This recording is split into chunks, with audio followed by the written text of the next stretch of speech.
ये अनंत कोटि ब्रह्मांड, हम जिस एक ब्रह्मांड की कल्पना कर रहे हैं, ऐसे हजारों करोड़ ब्रह्मांड हैं और उस अनंत कोटि ब्रह्मांड में एक ब्रह्मांड हमारा है।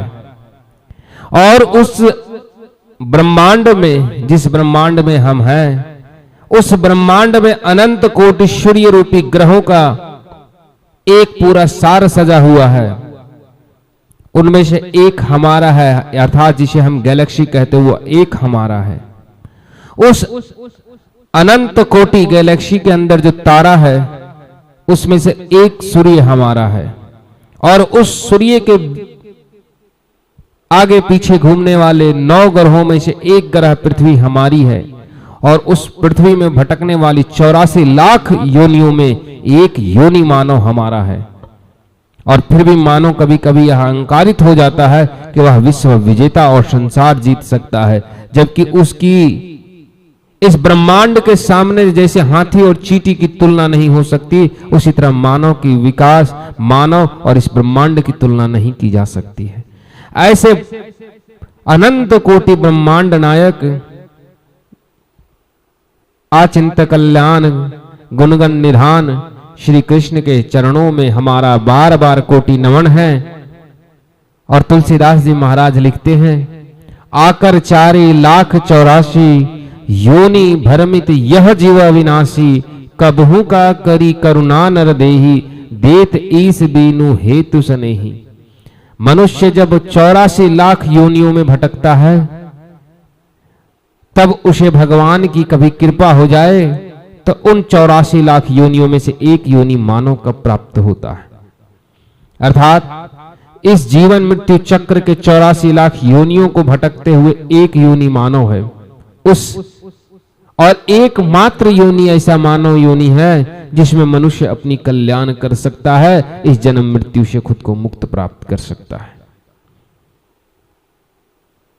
अगर मनुष्य इस मानव देह को प्राप्त कर पुनः अपने कुकृत्य और स्वार्थ में लग जाए, तो पुनः उसकी अगली योनियां वही कुकर शूकर इत्यादि पुनः 84 लाख योनियों में वह पड़ता है। और फिर 84 लाख योनियां भटक कर फिर एक बार मानव जीवन को प्राप्त करता है। यह निरंतर चलता ही रहेगा जब तक मानव अपनी मुक्ति की, कल्याण की अपेक्षा कर धर्म मार्ग को ना चयन करे। और केवल तुलसीदास जी महाराज ही नहीं, श्रीमद् भगवत महापुराण में सुखदेव जी महाराज कहते, दुर्लभो मानुषो देहो देही नाम क्षण भंगुरा, तत्रापि दुर्लभम मन्य वैकुंठ प्रिय दर्शनम। यह जो दुर्लभ मनुष्य देह है, यह तनिक क्षण भंगुरा यानी तनिक समय के लिए है। हम इसे 50-100 साल का सोच रहे हैं, यह बहुत कम समय है, यह बहुत कम समय है। आज तक पृथ्वी पर अनंत कोटि मानव आए और चले गए, जीव जंतु आए और चले गए, हजारों साल राज्य करने वाले राजा भी चले गए, तो यह 50 साल की क्या महत्वता है। तो इस मानव शरीर की अगर बात करें तो ये तो क्षण भंगुर है, या तो क्षण भर में नाश होने वाला है। मानव का शरीर कोई 1000-2000 वर्ष तक जीवित रहने वाला नहीं है।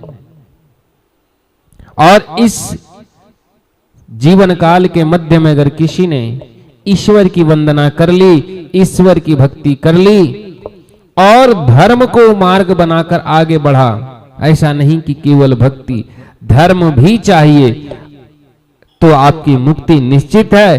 तो पुनः आप इस 84 लाख जीवन मरण के योनियों में जो चक्र है, इससे आप बच जाएंगे।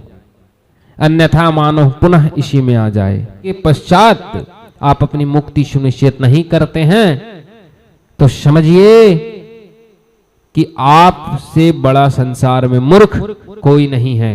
यह मनुष्य पुनः अपने 84 लाख योनियों को सुनिश्चित करता है।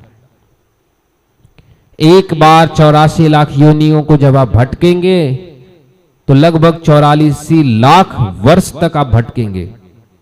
अब कुछ कहेंगे कि कीड़े मकोड़े के दिन 7 होते हैं, किसी के 5 होते हैं, तो भैया हाथी की उम्र भी 100 साल से अधिक होता है, कछुए का उम्र 1000-1500 वर्ष होती है।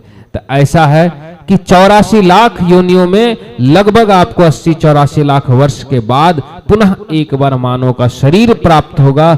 उस मानव शरीर को जब आप पुनः पाएंगे तभी समय आपको मिलेगा कि फिर मुक्ति पा सके, और आपने गवा दिया तो फिर 84 लाख योनियों के लिए तैयार हो जाइए।